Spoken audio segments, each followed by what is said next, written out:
अरे मयूर, तू कॉंग्रॅच्युलेशन, आज तुझं प्रमोशन होणार आहे डायरेक्ट मॅनेजर. हा, अरे तू तर जॉबवर पाहिजे, इकडे कुठे चालला? जॉबलाच चाललोय. अरे वा, आज तरी सोबत हो, तसं पण तुला उद्यापासून गाडी भेटणार आहे. हा, स्वामींची कृपा आहे, जाऊ सोबत, आलो दर्शन करून. अरे असं काय करतो, 10 मिनिटात गाडी आहे, गाडी गेली तर? आणि तुला माहितीये टाइमवरती नाही गेलो तर बसला किती राग येतो. माहितीये, पण घरून निघतानाच आई बोलली, स्वामींचं दर्शन घेतल्याशिवाय समोर पाय पण नको टाकू. आणि आज जे काय बनलोय ना, ते फक्त स्वामींच्या कृपामुळे आहे. मयूर, गाडी जर गेली ना तर स्वामी नाही ना तुला मॅनेजरच्या खुर्चीवर बसायला. तू तर विचार कर, मी चाललो. जातो, येतो मी.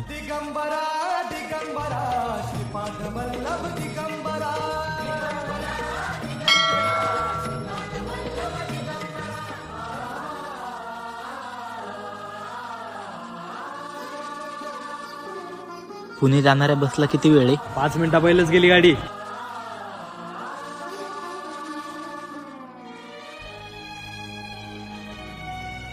ए, आता काय विचार करतोय?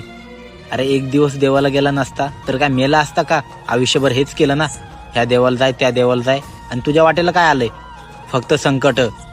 आज फक्त गाडी नाही गेली तर तुझे स्वप्न आणि तुझी मेहनत पण घेऊन गेली. नागपूरहून पुण्याला जाणाऱ्या खासगी बसचा भीषण अपघात झालाय आणि या बसमधल्या 25 प्रवाशांचा होरपळून मृत्यू झालाय. येऊ नकोस, मी तुझ्या पाठीशी. Download ShareChat.